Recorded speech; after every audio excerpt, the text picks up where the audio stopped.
Yes, that's right. Inside the van, it's minus 0.5.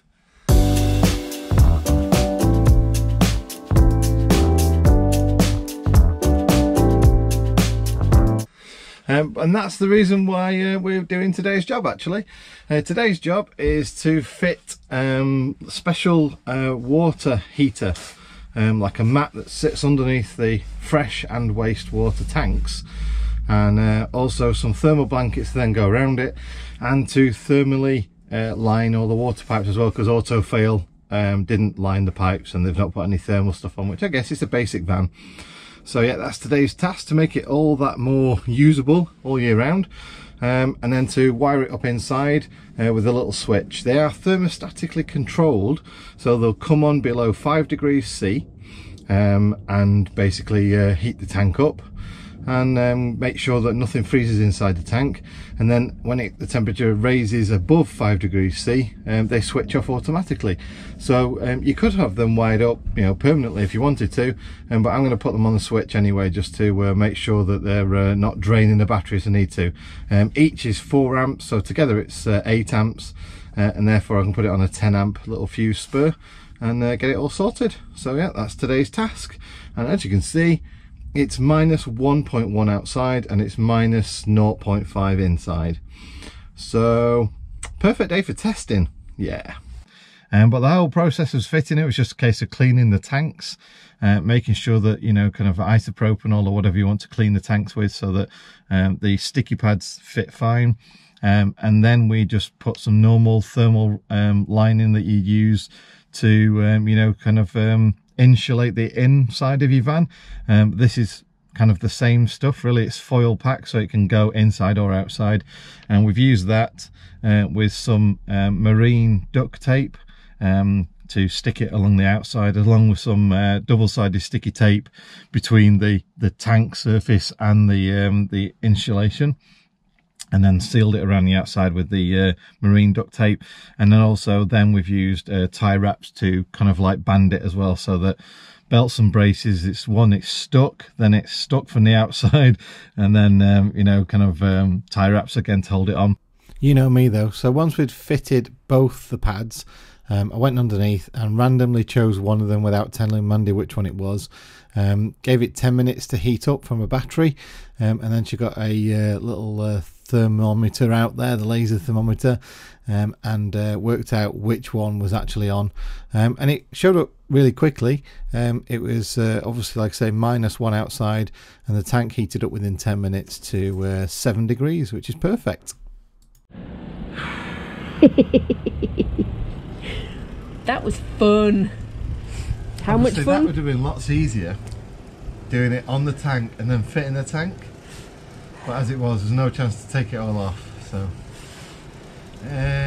good news is we're not even finished. No, now we've got to wire it up and do put all that the stuff on. Yeah.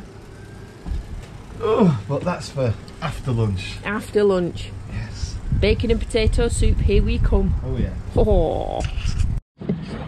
So I know I'm B-roll Mandy and everything, and this is all a little bit weird and things, me actually doing stuff. John's inside making noises above my head, so I don't know quite know what he's doing, but I've been given the job of wrapping the pipe.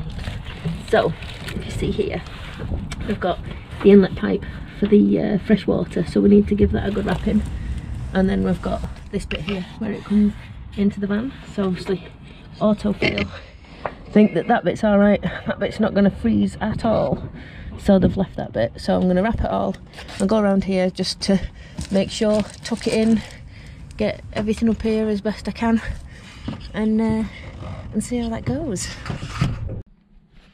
So I've installed a nice little switch there, and that basically is just for the heaters on the water tanks. So when it's on, you get an orange light.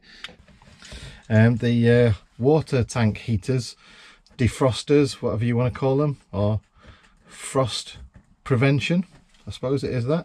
They're all done now, so all wired in. Put a little switch on with a little orange light, so it lets us know they're on. But they're thermostatically controlled anyway, so if they don't need to be on, if the temperature's too warm, above 5 degrees C, they won't come on.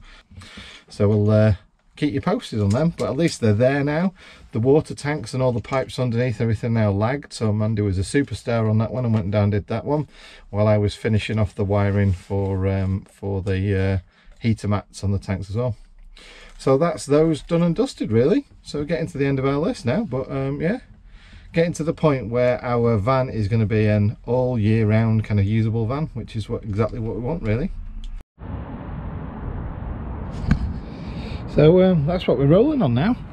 It's up an inch, because we all know from the, you know, what happened in bed, an inch is big, and if you're arguing over an inch bigger is better. So I'm rolling on 16s, and then we're going for all terrain, mud and snow, all year, all weather, Goodyear Wranglers, all round obviously. And yeah, that's part of the little upgrade package on the van. So I'm going to take it out for a spin now, see how she feels, if there's any more road noise, make sure there's no rubbing or anything like that. And yeah, looking forward to this one. Looking forward to not getting stuck in fields and things like that. Oh yeah.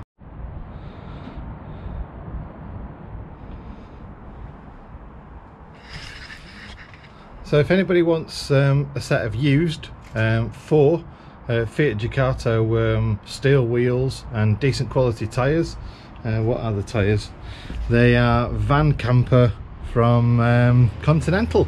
So yeah, decent tyres, 15-inch rims with some funky wheel trims. Yeah, just let me know. Sure we can come to a decent deal. But they've done 6,500 miles, so I think they're good for 20,000 or thereabouts. So yeah, depends on how much miles you do, but could be a few years camping out of them. So yeah, give me a shout.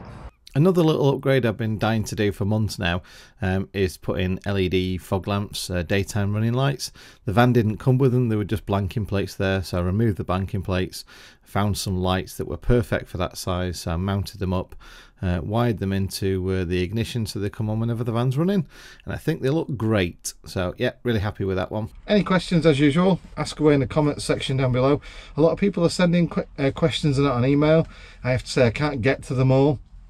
I do a full-time job during the day, and in the evenings I've got to make these videos and the videos for my other channel, so I can't always answer your questions via email. The best way to do it is ask them in the comments section down below, because I spend more time on those comments really than checking emails and things like that.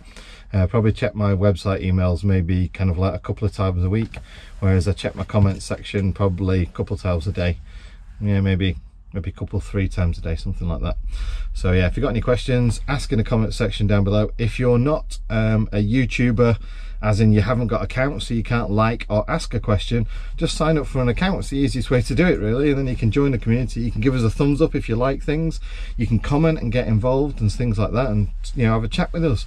So it's the best thing really. Don't watch and not be involved, get involved. From me it's goodbye, and from Mandy on the floor, bye. Mandy said bye. See you soon. Bye.